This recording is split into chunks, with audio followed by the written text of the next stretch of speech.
चलिए दोस्तों, आ जाइए सभी लोग तैयार हो जाइए और शुरू करते हैं आज के इस सेट का। जैसा कि आप लोग जानते हैं कि हम लोग यहाँ पर आरआरबी ग्रुप डी 2025 को टारगेट किए हुए हैं और इस समय हम लोग दोस्तों यहाँ पर मैथ का प्रैक्टिस करते हैं। आज का जो सेट स्टार्ट हो रहा है यह सेट नंबर 115 है। जितने भी क्वेश्चन हैं सारे के सारे प्रीवियस ईयर के हैं। 6/9/2022 फर्स्ट शिफ्ट में जो जितने भी क्वेश्चन पूछे गए हैं गणित के, उन सभी को हम लोग इसमें डिस्कस करेंगे।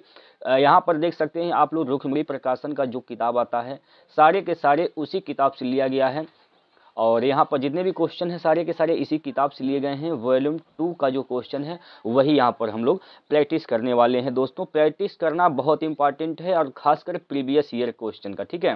तो चलिए ज़्यादा बातें नहीं करेंगे, आगे हम लोग बात करते रहेंगे। यहाँ पर शुरुआत करते हैं आपके पहले क्वेश्चन के साथ से। तो पहला क्वेश्चन आपकी स्क्रीन पर आ गया है। सभी लोग पेपर और पेन लेकर बैठ जाएंगे। वीडियो को सर लाइक और शेयर जरूर किया करिएगा। जितने भी आपके दोस्त भाई बहन जितने भी आरआरबी ग्रुप डी की तैयारी कर रहे हैं उन सभी तक इस वीडियो को पहुंचा दीजिए। चलिए इस सवाल को पढ़ेंगे और आराम से ध्यान से क्वेश्चन को करने का प्रयास करेंगे। इस प्रश्न में बोला जा रहा है कि यहाँ पर एक मिनट सर, हाँ जी, यहाँ पर क्वेश्चन में क्या बोला जा रहा है। इस प्रश्न में बोला गया कि नंद के पास कुछ कंचे थे। जब उसने उन कंचों को 15 बच्चों में बराबर बराबर वितरित किया तो उसने पाया कि उसके पास 2 कंचे बचे हैं। यदि उसने उन कंचों को 24 बच्चों और 32 बच्चों में बराबर बराबर वितरित किया होता तो उसके पास क्रमशः 11 और 19 कंचे होते। लेकिन जब उसने उन कंचों को 31 बच्चों के बीच बराबर बराबर वितरित किया तो उनके पास एक भी कंचा नहीं बचा। आरंभ में नंदन के पास मौजूद कंचों की संख्या किसके किसके बीच हो सकती है। बहुत ही बेहतरीन सा प्रश्न है दोस्तों और यह लघुत्तम का प्रश्न है, एलसीएम वाले प्रश्न है दोस्तों। बहुत ही बेहतरीन सा क्वेश्चन। चलिए यहाँ पर समझते हैं कैसे इस सवाल को हम लोग हल करेंगे। देखिए दोस्तों, यहाँ पर क्या बोला गया, पहले 15 बच्चों में बांट रहा है तो शेषफल क्या बचता है, तो 2 शेषफल बच जाता है, ठीक है। तो यहाँ पर घटा देंगे भाई, 2 बच जाता है ना यहाँ पर शेष, तो 2 घटाएंगे यहाँ पर कितना हो जाएगा 13, ठीक है। और फिर बोला गया कि जब अगर वही 24 बच्चों और 32 बच्चों में विभाजित करता है, यानी 24 बच्चों में और 32 बच्चों में बांटता है तो उसके पास क्रमशः 11 और 19 कंचे शेष बच जाते हैं। फिर यहाँ पर आप ऐसे क्रमशः घटा देंगे।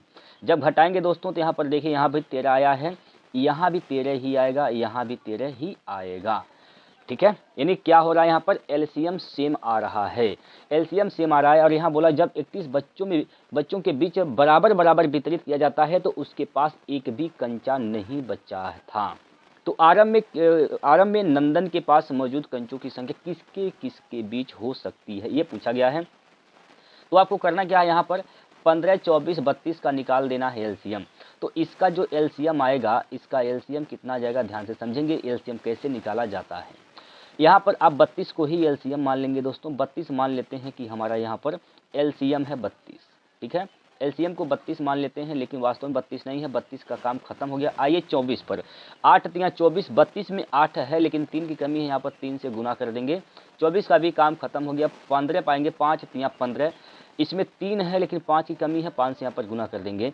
यहाँ पर ये इसका एलसीएम हो जाएगा 5 तिया 15 दूना 30 और 15 तिया 45, 3 48, यानी 480 इसका एलसीएम आएगा। हम मान लेते हैं जो कंचों की संख्या है, अभिष्ट संख्या मान लेते हैं दोस्तों कि यहाँ पर 480 के माइनस यहाँ पर 13 है। क्योंकि यहाँ पर माइनस क्यों किया गया, क्योंकि यहाँ पर शेषफल 13 बच रहा है। अगर ये 13 को हम निकाल देंगे तो वह पूरी संख्या जो होगी 15, 24, 32 से कट जाएगी। तो हमारा जो एलसीएम आ गया वो 480 आया। हमने कंचों की संख्या क्या मान लिया, 480 के माइनस 13 मान लिया। यहाँ तक कोई दिक्कत परेशानी है तो बताइए। अब आपको करना क्या है, यहाँ पर के का कोई ऐसा मान ले लेना है दोस्तों। देखिए अगर आप इसको हल करना चाहते हैं तो आप ऐसे हल कर सकते हैं। देखिए यहाँ पर 480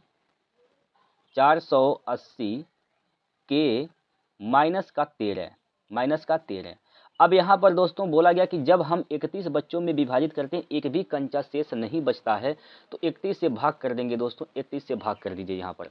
31 एक कम 31, 31 एक कम 31 है, 31 एक कम 31, क्या बचेगा यहाँ पर 7 बच जाएगा और यहाँ पर क्या बचेगा 1 बचेगा, हो जाएगा यहाँ पर 70। अब कितनी बार में जाएगा 31 से चौको 4 तिया 12, 5 तिया 15, 5 बार जाएगा दोस्तों, 5 बार, ठीक है।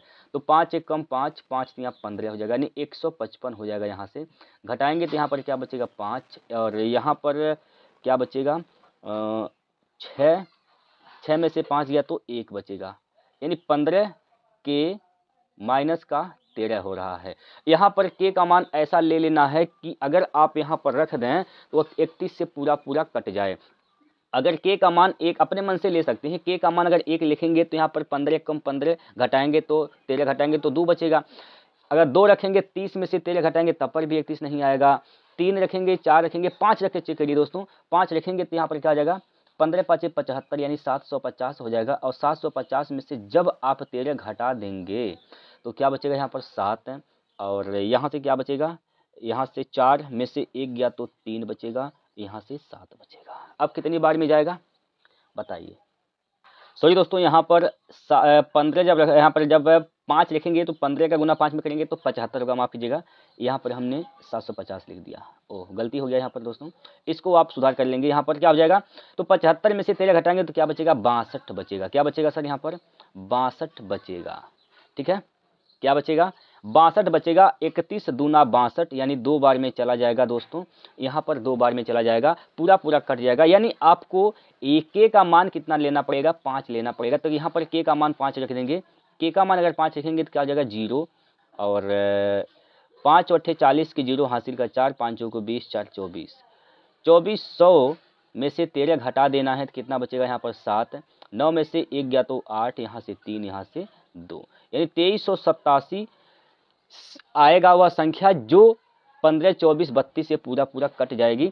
लेकिन दोस्तों यहाँ पर रेंज पूछा किसके किसके बीच हो सकती है, तो 2387 कहाँ मिलेगा किसके बीच, भाई यहाँ पर 2350 है, 2360 तक है, या 2380 तक है, इसमें भी नहीं मिलेगा, इसमें भी नहीं मिलेगा, ये 70 तक है, इसमें भी नहीं मिलेगा, मात्र ये तो 90 तक है, यानी 87 इसी में मिलेगा। तो ऑप्शन नंबर डी इसका राइट आंसर हो जाएगा। एक बार सभी लोग थम्स अप करके बताएंगे क्या यह सवाल आप लोगों को समझ में आया। एक बार सभी लोग थम्स अप करके बता दीजिए दोस्तों क्या यह सवाल आप लोगों को समझ में आया कि नहीं आया। चलिए आगे चलते हैं अगले प्रश्न पर, और ये प्रश्न आपके सामने है, प्रश्न नंबर 2 करेंगे सभी लोग जल्दी से। देखिए दोस्तों, अगर आप इसका पीडीएफ लेना चाहते हैं तो पीडीएफ के लिए मैं आपको बता दूं, आपको क्या करना है, टेलीग्राम चैनल को ज्वाइन करना है। टेलीग्राम चैनल का लिंक मैं डिस्क्रिप्शन में दे दूंगा, और अगर आप टेलीग्राम चलाते हैं तो अभी सर्च करिए रोजगार विद प्रमोद, ये टेलीग्राम चैनल है, इसके साथ ज्वाइन हो जाइए, जुड़िए, और पीडीएफ सारा का सारा यहाँ पर अवेलेबल है, आप लोग प्राप्त कर सकते हैं। इस प्रश्न का उत्तर क्या होगा बताइए जल्दी से। 25, 31 और 41 विद्यार्थियों के 3 बैचों के औसत अंक क्रमशः 20, 26 और 56 है। सभी विद्यार्थियों के औसत अंक ज्ञात कीजिए, दशमलव के 2 स्थानों तक पूर्णांकित करना है। देखिए दोस्तों, दशमलव के 2 स्थान तक यहाँ पर पूर्णांकित करने हैं, गौर से समझेंगे। देखिए भाई, यहाँ से करना क्या होता है, बात को समझेंगे। भाई यहाँ पर कितने कितने विद्यार्थी हैं, 25 विद्यार्थी हैं, जिसके औसत अंक कितने हैं 20 हैं। तो 25 दूना 50 यहाँ पर टोटल पूर्णांक ये हो जाएगा, 25 दूना 50 यानी 500 यहाँ से हो जाएगा प्लस, ठीक है, टोटल अंक यहाँ से हो गया। 31 विद्यार्थी जो हैं उसके औसत अंक क्या है 26 हैं, टोटल अंक क्या हो जाएगा, तो 26 एकम 26 के 6 हासिल का 2 हो जाएगा, और 26 तिया 78, 78 और 2 हो जाएगा 80 प्लस।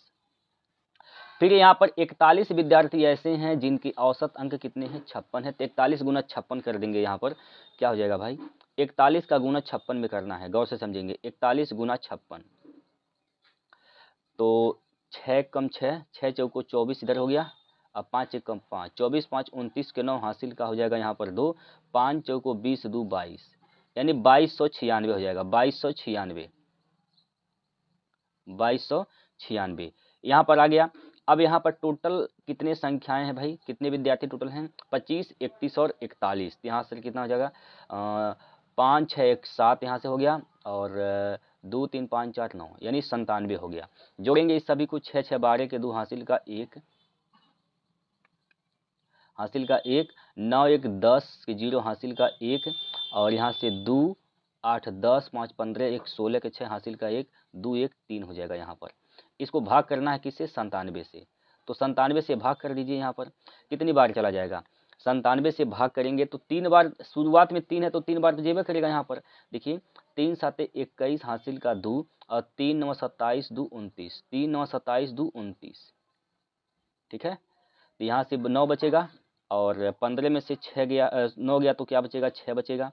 यहाँ पर 2 उतारेंगे। अब कितनी बार जाएगा दोस्तों, अब देखिए 5, 5, 7, 6, अगर 7 बार जाता है भाग, अगर भाग 7 बार जाता है तो क्या हो जाएगा, 7, 7, 49 के 9 हासिल का 4, और 7, 9, 63, 63, 4, 67। ठीक है, यानी 7 बार भाग जाएगा, यानी 37 पूर्णांक में क्या आएगा, 37 आएगा। कितना आएगा, 37। एक ही ऑप्शन में है 37, ऑप्शन नंबर सी। ठीक है, चलिए अगला प्रश्न, इसको बनाइए। यदि अल्फा और बीटा समीकरण 8x² प्लस 22x माइनस 21 बराबर 0 के मूल हैं, जहां बीटा ग्रेटर देन अल्फा है, तो 2 अल्फा प्लस 3 बीटा का मान ज्ञात कीजिए। सवाल यहाँ पर क्या दे रखा है दोस्तों, देखिए यहाँ पर सवाल दिया गया है 8x² और प्लस का 22x माइनस का 21 बराबर 0, ये सवाल दिया गया है। आपको करना क्या है, इसका मैं एक शॉर्टकट तरीका बता रहा हूं। आपको 21 का गुना 8 में कर देना है, तो 21 8 क्या हो जाएगा, 168, लेकिन कैसे, माइनस में।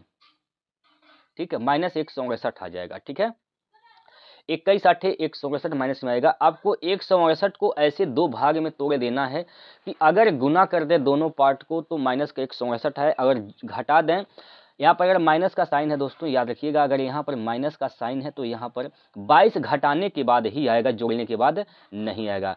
अगर प्लस रहेगा तो जोड़ने के बाद आएगा, माइनस रहेगा तो घटाने के बाद आएगा। तो आप यह क्या करिएगा, आप नहीं समझ पा रहे हैं कि ऐसे दो फैक्टर कौन कौन से हैं, तो मैं इसका भी तरीका बता रहा हूँ, ध्यान से समझिए। इसका आपको कर देना है 168 का फैक्टर कर देना है। ठीक है, 2 से काटेंगे, 2 8 16, 2 चौको 8 हो जाएगा, 2 चौको 8, 2 से काटेंगे तो 2 चौको 8, 2 दूनी 4, फिर 2 से काटेंगे, 2 दूनी 4, 2 1 कम, फिर यहाँ से 3 से काटेंगे, 3 7 21, फिर 7 से काट देंगे। अब इसी में से दो फैक्टर बनाना है, इसी में से दो फैक्टर बनाना है। देखिए यहाँ पर 2 दूनी 4, 7 28, 28 हो गया, और 3 दूना 6, 28 में से अगर आप 6 घटाएंगे तो प्लस का 22 भी आ जाएगा।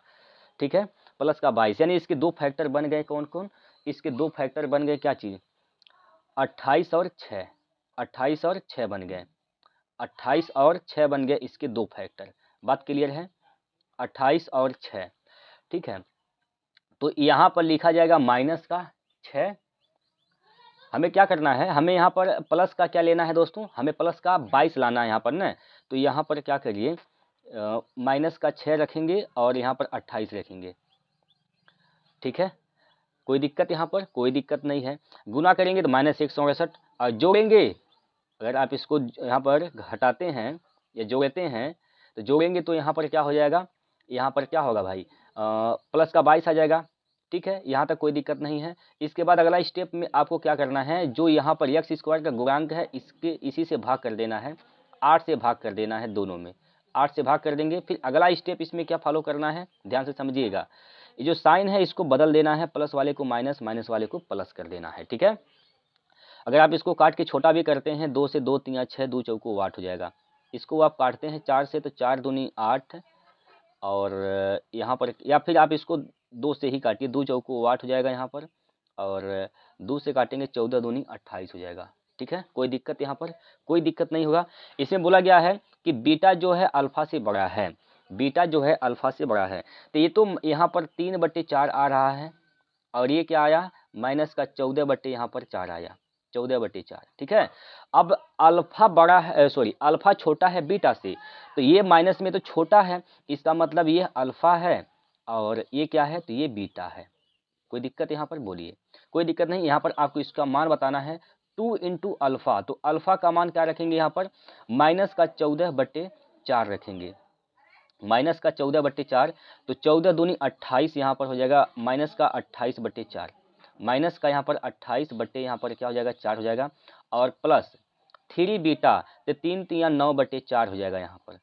तो घटा दीजिए, यहाँ से घटा दीजिए भाई, अगर हर बराबर है तो अंश घट जाएगा, यहाँ से क्या हो जाएगा, 28 में से 9 घटाएंगे तो हो जाएगा यहाँ पर 19, माइनस का 19/4 इसका राइट आंसर हो जाएगा। कौन सा ऑप्शन सही है दोस्तों यहाँ पर, तो ऑप्शन नंबर यहाँ पर ए सही है, ऑप्शन नंबर ए इसका राइट आंसर हो जाएगा। क्लियर है, समझ में आ गया है। चलिए अगले प्रश्न पर, अगला प्रश्न यहाँ पर आपके सामने दिया गया है, इसका उत्तर आप सभी लोग बताएंगे। देखिए इस सवाल में कहा गया कि एक व्यक्ति 75 किलोमीटर प्रति घंटा की चाल से किसी निश्चित दूरी को 8 घंटे में तय करता है, समान दूरी को 6 घंटा में तय करने के लिए उसकी चाल कितनी होनी चाहिए किलोमीटर प्रति घंटा में। सभी ऑप्शन हैं तो इसी में बताना भी है। देखिए भाई आप जानते हैं कि जो इस डिस्टेंस होता है, डिस्टेंस बराबर क्या होता है, स्पीड गुना टाइम होता है। तो यहाँ से आप डिस्टेंस निकाल लेंगे, तो डिस्टेंस यानी स्पीड क्या है 75, और कितना समय लग रहा है, तो 8 घंटा, तो 8 पच्चे 40 के 0 हासिल का 4, और 8 सते 56, 56 4 60 हो जाएगा, यानी 600 किलोमीटर की यहाँ पर दूरी है। अब 6 घंटा में तय करना है, तो यहाँ पर स्पीड क्या हो जाएगा, स्पीड बराबर क्या होता है, डिस्टेंस अपॉन टाइम होता है। तो डिस्टेंस क्या है टोटल यहाँ पर 600 किलोमीटर, टाइम यहाँ पर 6 है, भाग देंगे यहाँ पर तो 100 बार में चला जाएगा, 100 किलोमीटर प्रति घंटा इसका स्पीड आएगा, ऑप्शन नंबर बी। ठीक है, 100 किलोमीटर प्रति घंटा। अगला प्रश्न, हाँ जी, इस सवाल को पढ़ेंगे। यहाँ पर क्या बोला जा रहा है कि एक ऋजु कोण के बराबर होता है। भाई ऋजु कोण किसके बराबर होता है, ऋजु कोण क्या होता है, ऋजु कोण बोले तो सरल कोण, रेखा कोण, सरल कोण, या फिर उसको ऋजु कोण को ही सरल कोण बोलते हैं, उसी को रेखा कोण भी बोलते हैं। ये लाइन जो होता है ना सर, इसको इसी को बोलते हैं ऋजु कोण। तो इस पे जो कोण बनते हैं कितने अंश के बनते हैं, 180 अंश के बनते हैं। तो ये जो ऋजु कोण जो होता है 180 अंश यानी 180 डिग्री के बराबर होता है। सी ऑप्शन इसका सही हो जाएगा। चलिए इसका आंसर बताइए। प्रश्न नंबर 6, प्रश्न नंबर 6 आपके सामने है, सभी लोग सवाल को पढ़ेंगे और आंसर बताएंगे। एक रेलगाड़ी एक खंभे को 80 सेकंड में पार करती है। यदि रेलगाड़ी की चाल 36 किलोमीटर प्रति घंटा है तो रेलगाड़ी की लंबाई ज्ञात कीजिए। भाई यहाँ पर समझेंगे ध्यान से, प्रश्न बहुत ही बेहतरीन सा है। इसे बोला गया कि एक रेलगाड़ी है एक खंभे को 80 सेकंड में पार करती है। ठीक है, यदि रेलगाड़ी की चाल 36 किलोमीटर प्रति घंटा है तो रेलगाड़ी की लंबाई बताइए। देखिए जो डिस्टेंस होता है, एक बार फिर मैं जिक्र करूंगा, डिस्टेंस बराबर होता है स्पीड गुना टाइम। क्या होता है, स्पीड गुना टाइम होता है। ये होता है इसका बेसिक फार्मूला, जो आप बचपन से रटते चले आए हैं, पढ़ते चले आए हैं, कोई दिक्कत नहीं है। देखिए अगर कोई रेलगाड़ी है खंभे को जब पार करती है तो रेलगाड़ी स्वयं अपनी ही लंबाई को पार करती है, तो जो उसका दूरी होगा वो रेलगाड़ी की लंबाई ही होगी। तो रेलगाड़ी की लंबाई होगी भाई, तो रेलगाड़ी की लंबाई क्या हो जाएगा, रेलगाड़ी की लंबाई यानी दूरी वही होगा। तो यहाँ पर दूरी निकालना है। स्पीड क्या है 36 किलोमीटर प्रति घंटा है, यहाँ से 36 किलोमीटर। ऑप्शन देखिए सभी के सभी मीटर में है, तो आपको किलोमीटर प्रति घंटा को मीटर प्रति सेकंड में बदलना होगा। तो यहाँ पर मीटर प्रति सेकंड में बदलेंगे तो 5/18 से गुना करते हैं, 5/18 से गुना कर देंगे, और इनटू समय कितना लग रहा है, तो 80 सेकंड का समय लग रहा है। इसको काट पीट के छोटा कर देंगे, 18 दूनी 36, 5 दूनी 10, 10 का गुना 80 में तो 800। तो इसका राइट आंसर है 800 meter, option number D. Option इसका डी सही है। अगला प्रश्न है, बनाइए सभी लोग। अगला प्रश्न यहाँ पर दिया जा रहा है दोस्तों, प्रश्न नंबर यहाँ पर 7वां है। अभी अभी आप लोग इसको बोर्ड मास का नियम लगाना है, तो सभी लोग इस सवाल का आंसर कमेंट करके बताएंगे जल्दी से। सभी लोग इस प्रश्न का उत्तर कमेंट बॉक्स में बताएंगे। प्रश्न नंबर 7 का मैं आंसर आप सभी लोगों से चाहता हूं, सर आप लोग कमेंट करिए, कमेंट बॉक्स में आंसर बताइए क्या होगा। लगा पाएंगे सभी लोग, बताइए एक बार। सबसे पहले यहाँ पर बोर्ड मास का नियम लगाना है दोस्तों, अगर नहीं जानते हैं तो एक बार कमेंट कर देंगे। अगला प्रैक्टिस सेट जब स्टार्ट करेंगे तो उसमें मैं बताऊंगा, लेकिन अभी आप लोग खुद लगाइए अपने, क्योंकि दोस्तों अगर आप एग्जाम में जाएंगे तो आपका अपना कॉन्फिडेंस लेवल ज़्यादा होना चाहिए कि हाँ हम कर सकते हैं। अब ऐसा कब होगा, जब खुद से आप सवाल को बना पाएंगे। तो इसका जरूर आप लोग आंसर दीजिएगा सर, कोई दिक्कत नहीं है, सिंपल सा प्रश्न है, बस आपको थोड़ा बहुत कैलकुलेशन करना पड़ेगा।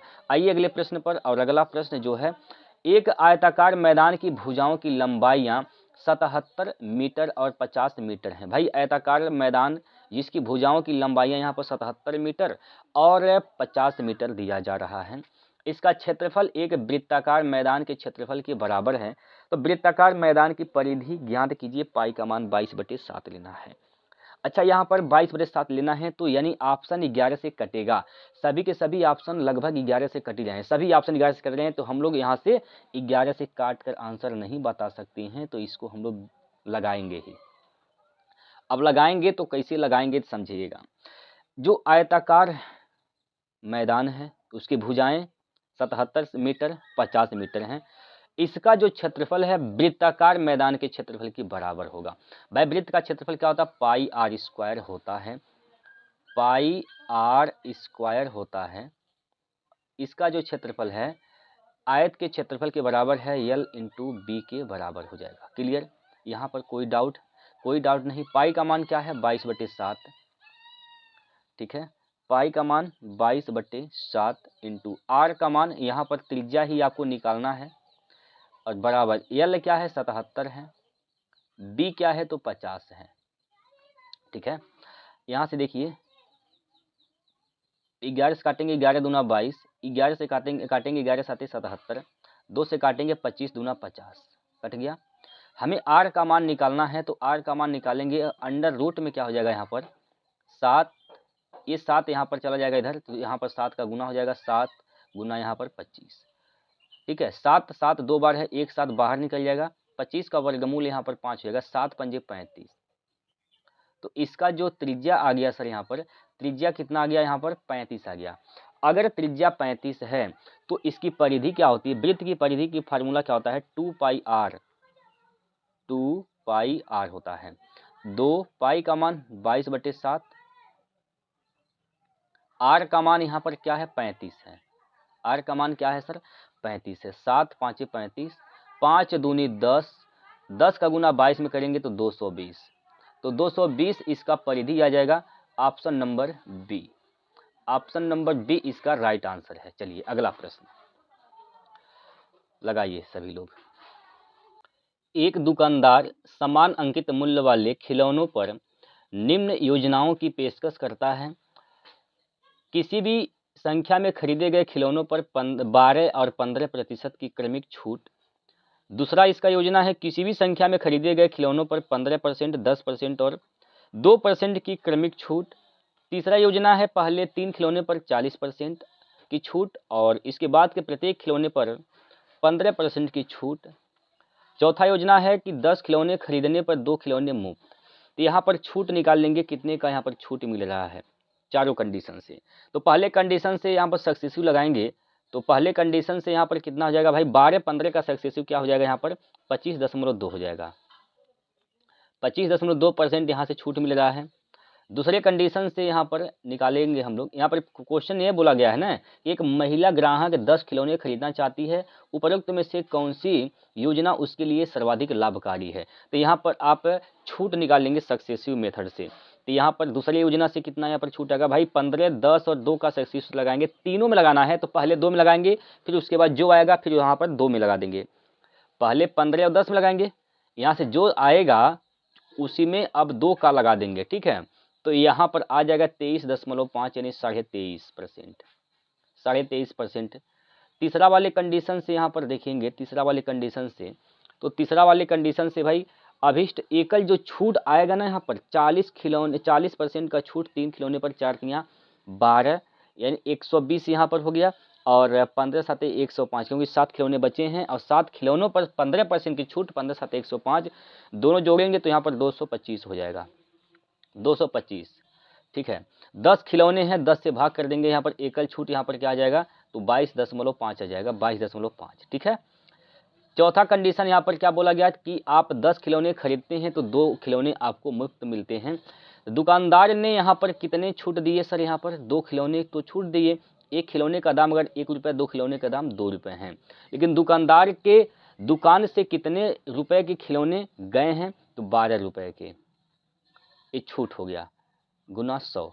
इसको हल करेंगे, 4 तिया 12, 4 से काटेंगे तो 4 25 में 100, 25 दूना 50/3, 16 तिया 48, 2 50, फिर हो जाएगा 20, 6 3 6 18, 3 6 18, 16.66% यहाँ पर छूट आ जाएगा चौथे कंडीशन से। तो सबसे बढ़िया छूट क्या है इसमें महिला के लिए, तो पहला छूट सबसे मस्त है, क्योंकि इसमें सबसे ज़्यादा छूट मिल रहा है 25.2 का। तो ऑप्शन नंबर ए इसका राइट आंसर हो जाएगा। क्लियर है, समझ में आ गया है, बताइए। चलिए अगले प्रश्न पर, और अगला प्रश्न यहाँ पर लेते हैं आपकी स्क्रीन पर, बताइए इसका आंसर क्या होगा। मान लीजिए कि x वह बड़ी से बड़ी संख्या है जिसे 70, 72, 85, 05 और 99, 25 को विभाजित करने पर क्रमशः 22, 45 और 55 शेष प्राप्त होते हैं। x के अंकों का योग ज्ञात कीजिए। देखिए दोस्तों, गौर से समझेंगे, यहाँ पर 70, 72, 85, 05, 99, 25, अगर आप इसमें से भाग करते हैं तो शेषफल क्या बच जाते हैं। देखिए शेषफल यहाँ पर बचता है कितना, अगर वो भाग करते हैं 70, 72 में, तो शेषफल यहाँ पर 22 बचता है। तो जो शेषफल बचता है उसको घटा देते हैं। यहाँ पर 45 शेष बचता है, 45 घटाएंगे। यहाँ 55 शेष बचता है, तो 55 यहाँ पर घटा देंगे। अच्छा, घटाने के बाद क्या बच रहा है, देखिए घटाएंगे तो यहाँ पर 0, 5, 0, 7, यानी 70, 50 बचेगा। यहाँ पर 0 और यहाँ से 6 बचेगा, यहाँ से 4, यहाँ पर 8 हो जाएगा। इसको घटाएंगे तो 0 और 12 में से 5 गया तो 7 बचेगा, यहाँ से 8 और यहाँ पर 9। अब करना क्या है, आपको 70, 50, 84, 60, 98, 70 का महत्तम निकाल देना है। तो सबसे बड़ी संख्या क्या है, 98, 70 है। इसमें जस्ट उससे छोटी संख्या 84, 60 से भाग करना है। 84, 60 से क्या कर देंगे, यहाँ पर भाग कर देंगे। भाग में से निकालना है तो कितनी बार जाएगा, एक बार जाएगा, एक बार जाएगा तो 84, 60 होगा। यहाँ पर बोलिए, घटाएंगे 0, 1 और यहाँ से बचेगा 4, यहाँ से बचेगा 1, 14, 10 आ गया। अब 14, 10 से भाग करेंगे किसमें, 84, 60 में। तो 84, 60 में 14, 10 से भाग करेंगे कितनी बार जाएगा, यहाँ पर कितनी बार जाएगा, 12, 14 छक 84, 6 बार जाएगा। ठीक है, तो यहाँ पर क्या हो जाएगा, 84, 60 हो जाएगा, खत्म हो गया ये भी। अब यहाँ पर 14, 10 किस काटा है, अभी एक संख्या और बचा है, कौन, 70, 50। तो 70, 50 में भी आप इससे भाग कर देंगे, 70, 50 से भी इसमें भाग करेंगे तो कितनी बार जाएगा, 14, 5, 70, 5 बार में जाएगा। तो 70, 50 यहाँ पर आ जाएगा, ये भी खत्म। तो फाइनली यहाँ पर आप देखें हैं 14, 10 ऐसी संख्या है जो इन तीनों को विभाजित किया है। तो इसका मतलब यही इसका महत्तम है, यही क्या है, इसका HCF है, यही क्या है, HCF इसका है। ठीक है, लेकिन आपसे HCF ने पूछा, उनके अंकों का योग पूछा है। तो 1 + 4 + 1 + 0 सबको जोड़ेंगे तो 4, 2, 6। तो यहाँ पर अंकों का योग क्या हो जाएगा, 6 हो जाएगा। तो 6 ऑप्शन सही है, ऑप्शन नंबर ए। ठीक है, ऑप्शन नंबर ए 6 इसका राइट आंसर है। क्लियर है। चलिए, ये सवाल दोस्तों बहुत बेहतरीन सा था। अब ये सवाल आपके सामने है त्रिकोणमिति का, इसको लगाएंगे सभी लोग।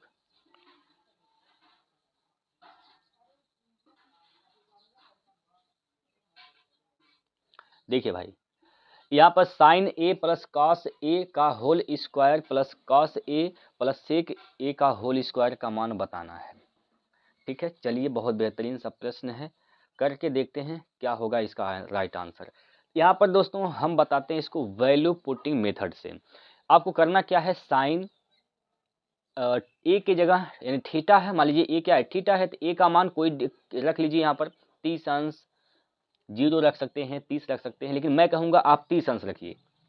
साइन 30 का मान क्या हो जाएगा, 1/2 होता है। साइन 30 का मान 1/2 प्लस, और कोसेक 30 का मान क्या होता है, तो यहाँ पर 2 होता है, तो इसका होल स्क्वायर हो जाएगा, क्योंकि यहाँ पर होल स्क्वायर दिया गया है। फिर प्लस यहाँ पर कॉस ए यानी कॉस 30, तो कॉस 30 का मान क्या होता है, करड़ी में 3/2 होता है, तो करड़ी में 3/2 यहाँ पर हो गया, और प्लस सेक 1, तो 2/करड़ी में 3 होता है, 2/करड़ी में 3 का होल स्क्वायर। बस इसी को हल करना आते हैं। 2 दूनी 4, 1 5, 25/4 यहाँ पर हो जाएगा, 25/4 यहाँ पर हो गया, और प्लस यहाँ पर प्लस करेंगे, और प्लस करने के बाद यहाँ पर भी हल करेंगे, तो 3 का करड़ी में 3 का गुना करड़ी में 3, तो 3 हो जाएगा, 3 2 का गुना 2 में 2 दूनी 4, 4 3 7, 4 3 7 का स्क्वायर यहाँ पर 49 हो जाएगा, बटे 2 का गुना करड़ी में 3 में करेंगे तो 2 करड़ी में 3 होगा, इसका जब स्क्वायर करेंगे तो 4 3 12 यहाँ पर हो जाएगा, 4 3 12। हर को बराबर बना दीजिए, यहाँ पर 4 को 12 बनाइए, 3 से गुना कर दीजिए, यहाँ पर 3 से गुना करेंगे तो ये हो जाएगा 75/12, 75/12 और प्लस 49/12, 49/12। इसको जोड़ेंगे तो 9 5 14 के 4 हासिल का 1, 4 7 11 1 12, यानी 124 यहाँ पर 12 हो जाएगा। 4 से काटेंगे आप, अगर दोस्तों 4 से अगर आप काट रहे हैं तो 4 3 12, 4 3 12, 4 1 4, यानी 31 यहाँ पर क्या हो गया, 3 आ गया। अब ऑप्शन से चेक कर लीजिए किस ऑप्शन का मान 31/3 आ रहा है, किस ऑप्शन का मान 31/3 आ रहा है। आप बी को अगर लेकर चलते हैं यहाँ पर बी को, तो बी से ही चेक कर लेते हैं। यहाँ पर देखिए, यहाँ पर तो 5 है, प्लस कोसेक स्क्वायर ए है, तो कोसेक थीटा यानी 35 अंश रखेंगे, कोसेक 30 का मान क्या होता है, तो 2 होता है, 2 का स्क्वायर यहाँ पर 4 हो जाएगा, प्लस सेक स्क्वायर ए, तो सेक का क्या होता है, सेक का क्या होता है भाई, सेक 30 अंश का मान क्या होगा, सेक 30 अंश का मान क्या होगा, 2/करड़ी में 3 होगा, तो 2 दूना 4/3 यहाँ पर हो जाएगा, 4/3 यहाँ पर हो गया, 5 4 9, यहाँ से तो 9 हो गया, ये तो 9 हो गया, ठीक है, 9 3 27, 27 4 31/3 यहाँ पर आ गया। तो ऑप्शन नंबर बी से 31/3 आ रहा है, यही इसका राइट आंसर हो जाएगा। इस प्रकार से आप वैल्यू पुटिंग मेथड से सवाल का उत्तर लगा सकते हैं, कोई झोल झाल नहीं है दोस्तों। बस आपको क्या करना है, 0 से लेकर 90 तक के यहाँ पर मान याद करने हैं, 0 डिग्री से लेकर 90 तक के मान यहाँ पर आपको याद करने पड़ेंगे, ठीक है, सभी 6 त्रिकोणमितीय अनुपात का। चलिए अगला प्रश्न, इसका उत्तर बताइए। अगला जो क्वेश्चन है आपकी स्क्रीन पर, इसका उत्तर आप लोग बताएंगे क्या होगा। इस सवाल में दिया गया है दोस्तों, यहाँ पर ये 66 सही 2/3% है, क्या है, तो 66 सही 2/3% है, 66 सही 2/3% है, ठीक है। चलिए इसका उत्तर बताइए क्या होगा।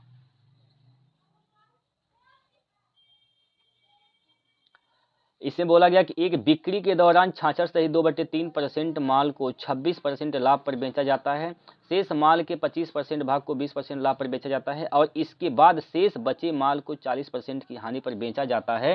यदि कुल लाभ x% है तो x का मान ज्ञात कीजिए। देखिए देखिए भाई, 66 सही 2/3% का मान क्या होता है, तो 66 सही 2/3% का मान आप लोग बताएंगे क्या होता है सर। 66 सही 2/3% का मान कितना होता है, बताइए।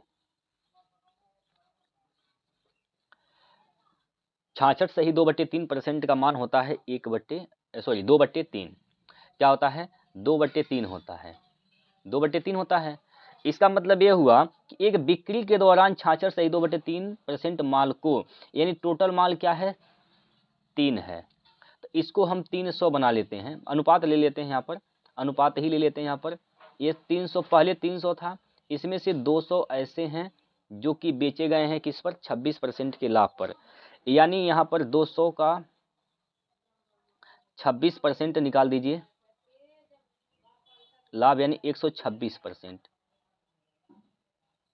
ठीक है, यानी 26 दूना 52, यानी यहाँ से हो जाएगा 252, 252, यहाँ से 252 रुपये में बेचा गया है 200 भाग को।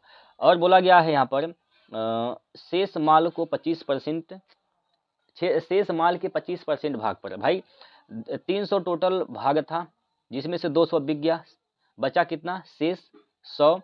100 का 25% निकालेंगे, अगर 100 का 25% निकालेंगे तो 25% का मतलब 1/5 होता है, 1/4 होता है, तो 25 चौका 100, तो 25 बार में जाएगा, यानी 25% भाग, 25 भाग को बेचा गया है 20% के लाभ पर, यानी 120 में बेचा गया है, 120 में यहाँ पर बेचा गया है। 25 चौका 100, 4 तियाँ 12, यानी यहाँ पर क्या हो जाएगा 30 रुपये में यहाँ पर बेचा गया है, 30 रुपये में बेचा गया है। और इसके बाद शेष बचे माल को, भाई 100 था जिसका 25% यानी 25 भाग को बेचा गया कितने में 20% के लाभ पर, तो अभी कितना बचा है 75 बचा है, और इसको बेचा जाता है 40% की हानि पर। 40% का मतलब होता है 2/5, यानी 2 की हानि यानी 3/5 पर बेचा जा रहा है। तो कितना में बिक रहा है यहाँ पर 15 5 75, 15 तियाँ 45 रुपये में, यहाँ पर 45 रुपये में बेचा जा रहा है। अब देखिए टोटल कितना बिका है, यहाँ पर टोटल कितना बिका है ओवरऑल, तो यहाँ पर 5 2 7 हो गया, सबको जोड़ेंगे, इसको इसको इसको जोड़ेंगे तो 5 2 7 हो जाएगा, 4 3 7 5 12 के 2 हासिल का 1 2 और 1 3, यानी 327 रुपये में बिका है। लेकिन कितना में खरीदा गया था, मतलब उसका दाम क्या था 300, कितने का यहाँ पर लाभ हो गया तब, भाई 300 उसका दाम था, 327 में बेचा गया, इसका मतलब 27 का लाभ हो गया है। किस पर लाभ होता है, क्रय मूल्य पर। क्रय मूल्य क्या है 300 गुणे 100, कटेगा यहाँ से 3 से काटेंगे 3 9 27, तो वो यहाँ पर कुल मिला जुला कर ओवरऑल इसको 9% का लाभ होता है, ऑप्शन नंबर सी। ठीक है, चलिए अगला प्रश्न बनाइए इसको। 18 और 72 का तृतीय अनुपाती ज्ञात करना है, कुछ नहीं करना, सिंपल सा क्वेश्चन है। इसका तृतीय अनुपाती कैसे निकालते हैं, लास्ट वाले का 2 बार गुना कर देंगे, यानी 72 गुना 72 कर देना है, और पहले वाले से भाग कर देना है, यानी 18 से भाग कर देना है।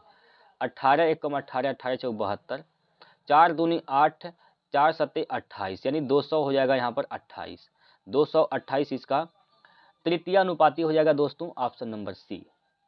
चलिए अगला प्रश्न है, इस सवाल को पढ़ेंगे पहले। इसमें कहा जा रहा है कि निम्न तालिका 4 विषय अर्थात गणित, हिंदी, अंग्रेजी और विज्ञान में ए बी सी और डी द्वारा प्राप्त अंकों को दर्शाती है। प्रत्येक विषय का पूर्णांक 100 है। तालिका का अध्ययन कीजिए और पूछे गए प्रश्न का उत्तर दीजिए। तालिका यहाँ पर दिया गया है, इसको पहले आप लोग देखिए। यहाँ पर विषय दिया गया है और ये छात्र हैं। यहाँ पर गणित है, हिंदी, अंग्रेजी और विज्ञान है, छात्र ए बी सी डी हैं। ठीक है, तो बोला गया यहाँ पर ए द्वारा हिंदी में और बी द्वारा अंग्रेजी में प्राप्त अंकों के योग। अब भाई यहाँ पर पहले जो कह रहा है उसको पहले यहाँ पर करते रहिए। ए द्वारा हिंदी में कितना पाया यहाँ पर, सॉरी, ए द्वारा हिंदी में कितना पाया 86 हो गया। और बी द्वारा अंग्रेजी में, तो बी यहाँ पर है, बी द्वारा अंग्रेजी में मतलब यहाँ पर हो जाएगा 74, 6 4 10 की 0 हासिल का 1 8 8 16, यानी 160 यहाँ पर हो गया। और सी द्वारा अंग्रेजी और डी द्वारा विज्ञान में प्राप्त अंक, सी द्वारा अंग्रेजी, सी यहाँ पर है, सी द्वारा अंग्रेजी यानी 70, यहाँ पर क्या हो जाएगा 70, और डी द्वारा विज्ञान में, तो डी द्वारा विज्ञान में यहाँ पर क्या हो जाएगा 70, इसका योग क्या हो जाएगा 70 दूना 140। इसका अनुपात पूछा गया है, तो अनुपात निकालिए, काट दीजिए इसको, 0 से 0 कैंसिल, 2 8 16, 2 7 14, यानी 8 संबंधी 7 हो जाएगा, 8 संबंधी 7, यानी ऑप्शन नंबर बी इसका सही उत्तर है। ठीक है, चलिए अगला प्रश्न लगाइए इसको। 12 सेंटीमीटर त्रिज्या वाले एक ठोस धात्विक गोले को पिघलाकर 27 एक समान गोलों के रूप में ढाला जाता है। मूल गोले के पृष्ठीय क्षेत्रफल और इस प्रकार बने 6 गोले के कुल पृष्ठीय क्षेत्रफल का अनुपात बताइए। देखिए दोस्तों, कभी भी जब आप एक 3D आकृति को पिघलाकर कोई दूसरा 3D आकृति बनाते हैं तो हमेशा उसका जो आयतन होता है नियत होता है, कांस्टेंट होता है, आयतन नहीं बदलता है। ठीक है। तो दोनों गोले का आयतन यहाँ पर बराबर कर देंगे। भाई बड़े गोले का आयतन, आयतन का फार्मूला 4/3, गोले का आयतन का फार्मूला 4/3 पाई आर क्यूब होता है। कैपिटल आर मान लेंगे बड़े गोले की त्रिज्या को, ठीक है। ये किसके बराबर हो जाएगा, छोटे गोले के आयतन के बराबर। तो 4/3 पाई स्मॉल आर मान लेंगे यहाँ पर, स्मॉल आर का क्यूब। कितने छोटे गोले बनाए गए हैं सर यहाँ पर, 27, तो 27 से यहाँ पर गुना कर देंगे। एक बड़े गोले का आयतन 27 छोटे गोले का आयतन बराबर है, ठीक है। यहाँ पर देखिए जो कटने वाला है काटेंगे इसे, यहाँ पर 4/3 पाई, पाई से कैंसिल हो जाएगा। तो यहाँ पर दोस्तों बड़े गोले की त्रिज्या भी कितना दे रखा है, 12 दे रखा है यहाँ पर। तो यहाँ पर आर की जगह 12 रख देंगे, तो 12 का क्यूब यानी 12 गुना 12 करेंगे, यहाँ पर 12 गुना 12 कर देंगे और बराबर आर का क्यूब इंटू 27 कर देंगे यहाँ पर, ठीक है। चलिए यहाँ से काटेंगे, अगर इसको काटते हैं तो 3 9 27, देखिए यहाँ पर 27 है ना, यहाँ पर 27 से काटेंगे तो यहाँ से 3 चौको 12, 3 चौको 12, 3 चौको 12 कट जाएगा। तो आर का मान जो आ जाएगा यहाँ पर 4 आ जाएगा, यानी छोटे गोले की जो त्रिज्या है दोस्तों कितना आ जाएगी यहाँ पर, 4 सेंटीमीटर आ जाएगा। अब यहाँ पर इसको क्या किया गया है, 6 छोटे गोले बनाए गए हैं और उसका पृष्ठीय क्षेत्रफल पूछा जा रहा है। तो गोले का पृष्ठीय क्षेत्रफल का फार्मूला क्या होता है, 4 पाई आर स्क्वायर। तो 4 पाई कैपिटल आर मान लेंगे, कैपिटल आर का स्क्वायर, ये बड़े गोले का पृष्ठीय क्षेत्रफल और इसका अनुपात निकालना है छोटे गोले के पृष्ठीय क्षेत्रफल, यानी 4 पाई स्मॉल आर का स्क्वायर। कितने गोले बनाए गए हैं यहाँ पर, तो यहाँ पर दोस्तों गोले बनाए गए हैं 6, तो 6 से यहाँ पर गुना कर देंगे। कहने का मतलब यह है एक बड़े गोले का पृष्ठीय क्षेत्रफल 6 छोटे गोले के पृष्ठीय क्षेत्रफल के अनुपात के बराबर होगा, ठीक है। देखिए 4 पाई से तो कैंसिल हो जाएगा। कैपिटल आर का मान क्या है यहाँ पर, तो 12 है, तो 12 का स्क्वायर करेंगे, 12 गुना 12 कर देंगे यहाँ पर, ठीक है। और यहाँ पर त्रिज्या क्या निकला है 4, तो 4 गुना 4 गुना यहाँ पर 6 कर देंगे, ठीक है। देखिए यहाँ पर काटेंगे 6 दूनी 12, ठीक है, 2 दूनी 4 और 4 तिया 12। तो यहाँ से दोस्तों 3 संबंधी 2 का अनुपात आ रहा है, 3 संबंधी 2 का अनुपात यहाँ पर आ रहा है। कौन सा ऑप्शन सही हो जाएगा यहाँ पर देख लीजिए, ऑप्शन नंबर ए इसका राइट आंसर हो जाएगा। क्लियर है, बोलिए एक बार बताएंगे सभी लोग, क्या इसमें कोई दिक्कत है। चलिए अगला प्रश्न है यहाँ पर, लीजिए अगला जो प्रश्न है, प्रश्न नंबर यहाँ पर दोस्तों आ गया है आपके सामने 17। 25 ग्राम को किलोग्राम में बदलें और उत्तर को भिन्न के रूप में व्यक्त कीजिए। चलिए 25 ग्राम को किलोग्राम में चेंज करना है, उत्तर भी भिन्न के रूप में बताना है। देखिए 25 ग्राम है तो इसको किलोग्राम में बदलेंगे तो यहाँ पर 1000 से भाग कर देंगे। यहाँ पर 25 एक कम 25, 25 चौका 100, यानी 1/40 आ जाएगा। 1/40, 1/40 इसका राइट आंसर होगा, 1/40 किलोग्राम, ठीक है, 1/40 किलोग्राम। चलिए अगला प्रश्न बनाइए इसको।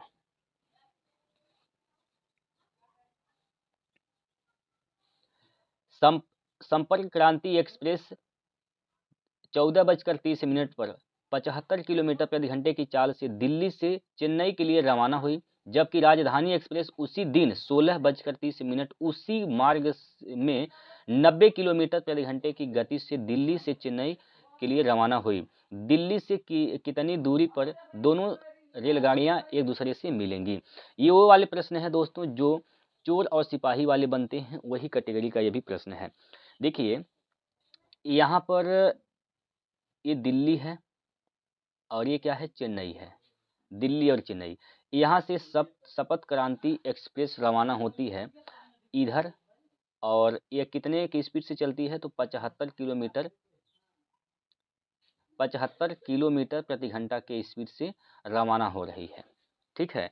कब चलती है यहाँ पर, तो यहाँ पर देखिए 14:30 पर यहाँ से रवाना होती है, और उसके कुछ समय बाद यानी 16:30 यानी 2 घंटे के बाद वहीं से एक और ट्रेन चलती है जिसका नाम है राजधानी एक्सप्रेस। राजधानी एक्सप्रेस भी यहीं से चल रही है, इधर ही। इसका स्पीड क्या है, तो 90 किलोमीटर प्रति घंटा इसका स्पीड है। ठीक है, अब देखिए 2 घंटा बाद चली है राजधानी एक्सप्रेस, तो शपथ क्रांति जो है वह 2 घंटे में कितना दूरी तय कर लेगी। यहाँ पर मान लेते हैं यहाँ पर 2 घंटे में यहाँ चली आई है, 2 घंटे में यहाँ चली आई, तो 2 घंटे में शपथ क्रांति यहाँ गई। कितना दूरी यहाँ पर तय की है, यहाँ से यहाँ तक, यहाँ से लेकर यहाँ तक कितना दूरी तय की है, तो 75 दूना 150, यानी यहाँ पर 150 किलोमीटर की दूरी तय कर चुकी है। 150 किलोमीटर की दूरी तय कर चुकी। अब पीछे से आती है कौन, राजधानी एक्सप्रेस।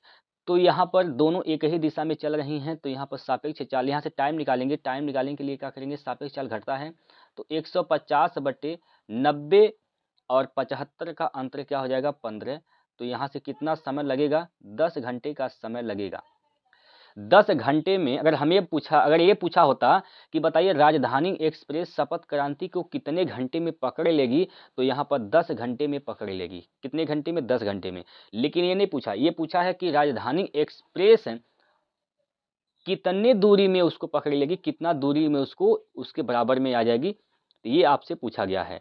अब भाई 90 के स्पीड से चल रही है राजधानी एक्सप्रेस और 10 घंटा लग रहा है, तो यहाँ पर कितना दूरी तय करना पड़ेगा उसके बराबर में आने के लिए, उसको पकड़ने के लिए, तो 900 किलोमीटर की दूरी यहाँ पर तय करनी पड़ जाएगी। तो डी ऑप्शन इसका सही हो जाएगा, डी ऑप्शन इसका सही हो जाएगा। आप दोस्तों यहाँ से भी लगा सकते हैं, शपथ क्रांति से भी निकाल सकते हैं। तो यहाँ पर 75 गुना 150 करेंगे, सॉरी 75 गुना 10 करेंगे तो 750 हो जाएगा, और यहाँ पर 150 किलोमीटर दूरी पहले से तय कर चुकी है, तो इसको आपको जोड़ना पड़ेगा, तो वापस से फिर 900 किलोमीटर की दूरी ही आएगी। ठीक है, बहुत बेहतरीन सा प्रश्न था दोस्तों, उम्मीद करता हूँ कि आप लोगों को समझ में आया होगा। चलिए ये प्रश्न है आपके सामने, इसको बनाइए। यहाँ पर थोड़ा सा दोस्तों मिस्टेक है, इस पर हम सही कर देते हैं। यहाँ पर बार लगाया गया है, तो बार किस पर लगा है, 6 और 7 पर यहाँ पर बार है, 6 और 7 पर यहाँ पर क्या है, बार है। चलिए बनाइए इसको P/Q के रूप में व्यक्त करना है, तो करना कुछ नहीं, यहाँ पर देखिए 4 प्लस जो पूर्णांक में उसको प्लस में लिख देते हैं, बाकी यहाँ पर 567 लिखा जाएगा, 567 लिखा जाएगा। जितनी संख्याओं पे बार होता है उतना 9 लिखेंगे, और जिस पर बार नहीं उतना 0, एक संख्या पे बार नहीं एक 0 लिखेंगे। ठीक है, तो यहाँ पर क्या हो जाएगा भाई, देखिए क्या होगा यहाँ पर। अच्छा, एक ये चीज़ और यहाँ पर मिस्टेक हुआ है, जिस पर बार नहीं होता उसको घटा भी देते हैं, तो 5 को घटाएंगे भी, यहाँ पर 5 को घटा दे भी देंगे, तो घटाएंगे तो क्या हो जाएगा, यहाँ पर देखिए 4 प्लस, और यहाँ से क्या बचेगा, 2 6 5 990। आप अगर इसको 2 से काट देते हैं, तो 2 से काटेंगे तो 2 दूनी 4 हो जाएगा, 2 8 16, 2 1 कम 2, 281। इसको 2 से काटेंगे तो 2 चौको 8, 2 9 18, 2 5 10, तो 4 सही 281/9 495 आएगा, 495। ये इसका राइट आंसर होगा दोस्तों। यहाँ पर 4 सही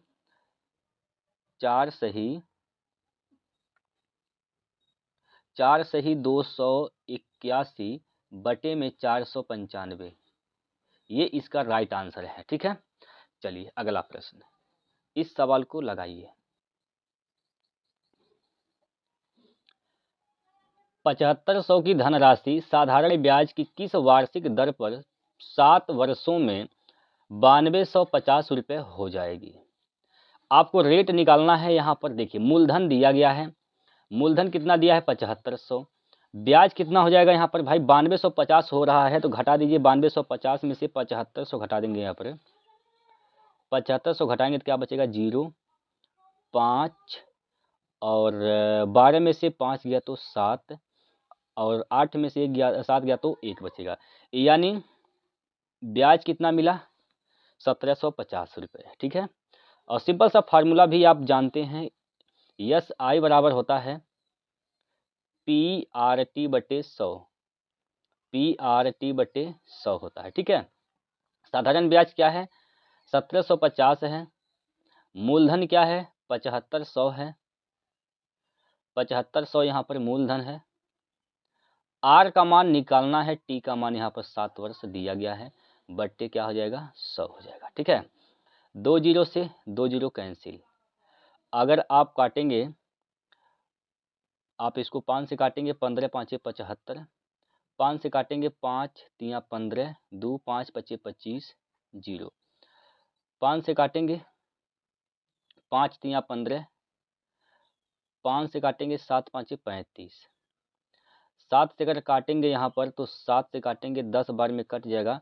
तो आर का मान जो होगा दोस्तों वह 10/3 हो जाएगा। 10/3 का मतलब 3 त्रिक का 9, 1 10, 3 सही 1/3% यहाँ पर आर का मान आएगा। ठीक है, 3 सही 1/3। क्लियर है। चलिए ये सवाल जो है आपके स्क्रीन पर दिया गया है, लगाइए इसको, लगाइए और बताइए इसका राइट आंसर क्या होगा। किन्हीं आंकड़ों के बहुलक और माध्यिका क्रमशः 23.6 और 24 है। आंकड़ों का माध्य ज्ञात कीजिए। प्रयोग सिद्धि सूत्र का यहाँ पर प्रयोग करना है। ठीक है, चलिए भाई सवाल तो पढ़ लिए आप लोग, अब यहाँ पर लगाइए।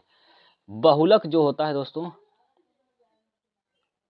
बहुलक बराबर होता है, बहुलक बराबर 3 माध्यिका, 3 माध्यिका, 3 माध्यिका माइनस 2 माध्य, ये फार्मूला होता है। ठीक है, तो बहुलक यहाँ पर बहुलक और माध्यिका, बहुलक क्या है 23 यहाँ पर 6 दिया गया है। माध्यिका यहाँ पर 24 दिया, 24 यहाँ हो जाएगा 72 माइनस 2 माध्य, 2 माध्य। इसको उधर लेकर जाएंगे तो आप 24 घटा देंगे दोस्तों, 72 में से 24 घटाएंगे तो 12 में से 4 गया तो 8 बचेगा, और 6 में से 2 गया तो 4 बचेगा, 0.4 हो जाएगा यहाँ पर। ठीक है, बराबर 2 माध्य, 2 माध्य 2 से काटेंगे अगर तो 2 दूनी 4, 2 चौको 8, 2 दूनी 4, यानी 24.2 आ जाएगा इसका माध्य, 24.2 ऑप्शन ए। ठीक है, ऑप्शन नंबर ए इसका राइट आंसर है। ठीक है, अगला प्रश्न लगाइए। अगला जो प्रश्न है यहाँ पर दिया गया कि यहाँ पर क्या बोला गया, एक त्रिभुज की समान भुजाओं के सम्मुख कोण होते हैं। भाई समान भुजा जो होते हैं उसके सम्मुख कोण क्या होते हैं, बराबर होते हैं। कैसे बराबर होते हैं चीज़ों को समझेंगे गौर से। यहाँ पर दोस्तों एक त्रिभुज हम ले रहे हैं। यहाँ पर देखिए एक यहाँ पर एक त्रिभुज है, यह एक त्रिभुज है। ठीक है, और समान भुजा है, ये भुजा और ये भुजा दोनों क्या है, समान है। यह समान नहीं है। ठीक है, तो इसके सामने का, इस वाले भुजा के सामने का कोण ये जो होगा, और इस वाले भुजा के सामने का कोण ये होगा। तो ये दोनों कोण ही आपस में क्या होंगे, बराबर होंगे। वही पूछा गया है कि सम्मुख कोण क्या होते हैं, समान भुजाओं के सम्मुख कोण क्या होते हैं सर, यहाँ पर बराबर होते हैं, यानी समान होते हैं। सी ऑप्शन इसका सही है। क्लियर, बोलिए कोई दिक्कत यहाँ पर, बताइए भाई कोई दिक्कत है तो बताइए। चलिए अगला प्रश्न है, इसको बनाइए। चलिए सर इसका उत्तर बताइए क्या होगा। देखिए इसको कैसे हल किया जाएगा, ध्यान समझेंगे। यहाँ पर p का मान दिया गया है, यहाँ पर आप ऊपर से x कॉमन ले लेंगे, तो अगर x कॉमन लेंगे तो यहाँ पर क्या बचेगा, x का क्यूब बचेगा, x का क्यूब, और माइनस 8 बचेगा, 8 का मतलब 2 का क्यूब।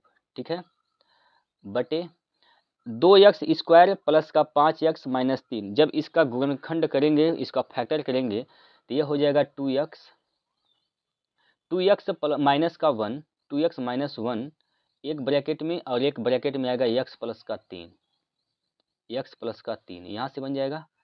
उसी प्रकार यहाँ पर आएंगे, इसका यहाँ तो 2x माइनस 1 ही होगा ऊपर वाला, नीचे वाला का फैक्टर करेंगे तो क्या हो जाएगा, नीचे वाले का फैक्टर यही होगा दोस्तों, ही लिखिए यहाँ पर x का स्क्वायर प्लस का 2x और प्लस का यहाँ पर 4 हो जाएगा। ठीक है, इनटू उसी प्रकार यहाँ पर आइए, इसका फिर फैक्टर करेंगे यहाँ पर, तो ऊपर वाला जो है यहाँ पर 9 है, इसको 3 का स्क्वायर लिख सकते हैं, तो ये हो जाएगा x प्लस का 3 और x माइनस का 3 बटे नीचे क्या होगा, तो नीचे जो है उसमें x कॉमन ले लेंगे तो x माइनस का 2 बचेगा। इसमें कोई डाउट है बताइए, इसमें कोई दिक्कत परेशानी है तो बताइए। अच्छा, जो कटने वाला होगा उसको पहले हम काट देंगे। कटने वाला कुछ है क्या यहाँ पर, x प्लस 3 यहाँ पर है, x प्लस 3 यहाँ पर है, ये तो खत्म हो जाएगा। ठीक है, खत्म हो गया यहाँ पर। x 2x माइनस का 1 है दोस्तों यहाँ पर, तो ये 2x माइनस का 1, 2x माइनस का 1 ये भी खत्म हो जाएगा। x से x यहाँ पर भी ये खत्म हो जाएगा। क्लियर है, बोलिए यहाँ पर कोई दिक्कत परेशानी है तो बताइए। यहाँ पर कोई दिक्कत नहीं है, चलिए अगर कोई दिक्कत नहीं है तो आगे समझिए। यहाँ पर देखिए दोस्तों, यह ए क्यूब माइनस बी क्यूब का फार्मूला यहाँ पर लगाएंगे इस वाले में, तो क्या हो जाएगा यहाँ पर x माइनस का 2 अंदर x स्क्वायर प्लस 2x और प्लस का 4 इंटू यहाँ पर ये भी बचा है x माइनस का 3 बटे नीचे क्या है, तो नीचे यहाँ पर x स्क्वायर प्लस 2x और प्लस का 4 इंटू यहाँ पर x माइनस का 2 बचा हुआ है। ठीक है, देखिए भाई x माइनस 2 कट जाएगा। ठीक है, x माइनस 2 से कटेगा और ये जो है इससे कट जाएगा, तो फाइनली इसका जो मान आ रहा है यहाँ पर x माइनस का 3 आ रहा है। ठीक है, और ये x माइनस का 3 आ गया यहाँ पर। ठीक है भाई, x माइनस का 3, आपको ये p का मान निकल गया, तो आपको क्या निकालना है, p स्क्वायर माइनस 1 का मान निकालना है। थोड़ा सा इसको छोटा कर देते हैं भाई, चलिए पी स्क्वायर माइनस 1 का मान, p का मान क्या है यहाँ पर x माइनस का 3, तो x माइनस 3 का स्क्वायर करेंगे तो x का स्क्वायर प्लस 3 3 9 हो जाएगा, माइनस 3 दूना 6 x हो जाएगा और प्लस माइनस का 1 है, तो x स्क्वायर माइनस का 6x और प्लस का 8 यहाँ पर इसका आंसर आ जाएगा। ठीक है, तो कौन सा है option, option number A. Clear, चलिए अगला प्रश्न, इस सवाल को बनाइए दोस्तों, जल्दी से इस सवाल का उत्तर आप लोग बताएंगे क्या होगा इसका राइट आंसर। सवाल में बोला गया कि प्रत्येक 2 वर्ष के उपरांत पर जन्मे 6 बच्चों की आयु का योग 42 वर्ष है, सबसे बड़े बच्चे की आयु कितनी है।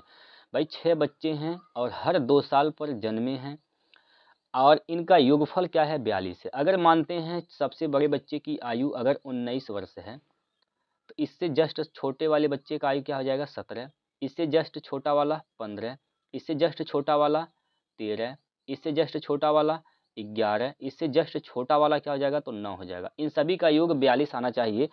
1 2 3 4 5, भाई ये तो 50 से ज़्यादा आएगा, लगभग 60 से भी ज़्यादा आएगा दोस्तों, तो ये तो ऑप्शन बिल्कुल भी नहीं सही हो सकता है।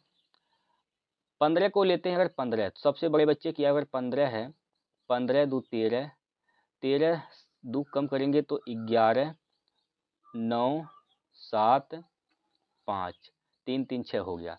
इनका योग करिए 42 आना चाहिए। 11 9 20 यहाँ से हो गया, 13 7 20 यहाँ से हो गया, तो 20 20 40 तो ऐसे ही हो गया, और 15 5 20 तो 60 हो जा रहा है, तो ये भी नहीं सही है, ये भी नहीं सही है, 2 ऑप्शन तो कट गए, बचा सी नंबर। 12 को चेक करिए, सबसे बड़े बच्चे की आयु अगर 12 वर्ष है तो 12 से 2 कम तो क्या हो जाएगा 10, 10 से 2 कम 8, 2 कम 6, 2 कम 4, 2 कम करेंगे तो 2 आ जाएगा। अब इनका योग चेक कर लीजिए क्या 42 आ रहा है, अगर आ गया 42 तो यही सही हो जाएगा। तो चेक करेंगे 6 4 10, 8 2 10 10 20, 10 30, 10 40 2 42, तो इनका योगफल जो है 42 आ रहा है, तो इसलिए सी ऑप्शन सही हो जाएगा। चलिए अगला प्रश्न है, बनाइए। ए का मान 50, बी का मान 20, ए क्यूब प्लस बी क्यूब का मान बताना है। तो भाई ए का क्यूब प्लस बी का क्यूब करना है, तो ए का क्यूब और बी का क्यूब करेंगे तो भाई 50 का क्यूब क्या हो जाएगा, तो 50 का क्यूब क्या होता है 125 हो जाएगा और 3 ठी जीरो हो जाएगा, 3 ठी जीरो हो जाएगा, ठीक है। प्लस 20 का क्यूब तो यहाँ पर हो जाएगा 8000, सबको जोड़ेंगे 3 जीरो आएगा लास्ट में, 8 5 13 के 3 हासिल का 1 2 1 3 और यहाँ पर 133 के बाद 3 जीरो, तो सी ऑप्शन इसका सही है। चलिए अगला प्रश्न बनाइए।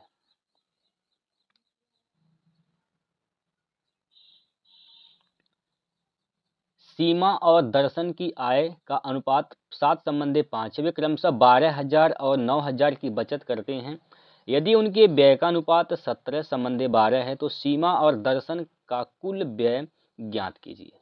देखिए भाई, व्यय बताना है आपको। भाई आप जानते हैं कि यहाँ पर जो आय होता है कैसे निकलता है, आय कैसे निकलता है, आय बराबर होता है व्यय प्लस बचत।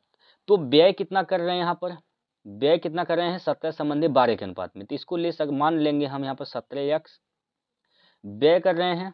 बचा कितने रहे हैं यहाँ पर 12,000, इस सीमा यहाँ पर 12,000 यहाँ पर बचा रही है, व्यय कर रही है कितना 17 अनुपात, तो ये इसका आय हो गया। बट उसी प्रकार यहाँ पर दर्शन की भी बात करें, यहाँ पर 12x हो जाएगा, बचत कितना है इसका 9,000, तो ये टोटल इसका आय हो गया। और आय का अनुपात यहाँ पर दिया है कितना 7 संबंधी 5 के, तो 17 5 85x हो जाएगा यहाँ पर, 17 5 85x यहाँ पर हो जाएगा और प्लस 12 25 60,000 यहाँ से हो जाएगा, बराबर यहाँ से 12 7 84x प्लस 9 7 63 63,000, 84 85 इधर करेंगे, इसको लेकर जाएंगे इधर, तो ये हो जाएगा यक्स बराबर, इसको जब इधर लेकर जाएंगे तो 3,000 बचेगा। तो यक्स का मान कितना आ गया 3,000। आपसे क्या पूछा है कि उन सीमा और दर्शन का कुल व्यय बताइए, तो व्यय कितना है भाई यहाँ पर 17 प्लस 12 अनुपात, तो 17 12 29, तो 29 अनुपात का मान निकालना है। एक यक्स का मान भाई 29 यक्स का मान निकालना है, एक यक्स का मान कितना है, यक्स का मान कितना है 3,000, तो 29 का मान क्या हो जाएगा 3,000 से गुना कर देंगे यहाँ पर, तो कितना होगा 3 जीरो और 3 9 27 के साथ हासिल का 2 और 3 दूना 6 2 8, यानी 87,000, 87,000 ऑप्शन नंबर सी इसका राइट आंसर हो जाएगा। क्लियर। आइए अगला प्रश्न, इसको बनाइए भाई। पहले सवाल को पढ़िए, सवाल को ध्यान से पढ़िए। यहाँ पर निम्न पाई चार्ट विभिन्न सार्वजनिक गतिविधियों पर सरकार द्वारा खर्च की गई निधि को दर्शाता है। सभी मूल्य करोड़ों में दिए गए हैं। पाई चार्ट का अध्ययन कीजिए और उसके आधार पर पूछे गए प्रश्न का उत्तर दीजिए। यहाँ पर स्वास्थ्य है, शिक्षा है, परिवहन है, सुरक्षा है, लोक कल्याण है। भाई प्रश्न क्या बोला गया, प्रश्न में पूछा गया है कि सुरक्षा और शिक्षा पर खर्च की गई निधि, सुरक्षा और शिक्षा, तो सुरक्षा के लिए यहाँ पर क्या है, सुरक्षा के लिए यहाँ पर क्या है 70, ये सुरक्षा का है, और शिक्षा पर क्या है 30, तो 70 30 क्या हो जाएगा यहाँ पर 100 हो जाएगा, 70 30 100 हो जाएगा। नहीं नहीं, इसका अंतर पूछा ना यहाँ पर, 70 30 का अंतर है यहाँ पर, निधि के अंतर 70 30 का अंतर क्या हो जाएगा यहाँ पर 40, 40 यहाँ पर हो गया। स्वास्थ्य पर की गई निधि का योग कितना है, स्वास्थ्य पर की गई निधि का योग, स्वास्थ्य पर कितना किया गया भाई 60, तो इसमें 60 आप जोड़ देंगे तो 60 40 क्या हो जाएगा 100 हो जाएगा, 100 करोड़, यानी सी ऑप्शन सही हो जाएगा। ठीक है, सी ऑप्शन इसका राइट आंसर हो जाएगा। तो इस प्रकार दोस्तों हम लोगों ने यहाँ पर 27 प्रश्न कर चुके हैं। अब आप लोगों का क्या रिजल्ट है आप लोग जरूर बताइएगा, कमेंट बॉक्स में ये बताइए कि आप लोगों ने कितने प्रश्न यहाँ पर बना पाए हैं खुद से। हम लोगों ने 27 क्वेश्चन यहाँ पर किया है दोस्तों, और आप लोग बताइए इन 27 प्रश्नों में से कितने प्रश्न आप खुद से बना पाए हैं, कमेंट बॉक्स में जरूर बताइएगा। तो यहीं पर हम लोग समाप्त करते हैं, फिर आगे अगले सेट को लेकर मिलते हैं कल। तब तक के लिए जय हिंद, जय भारत, वंदे मातरम।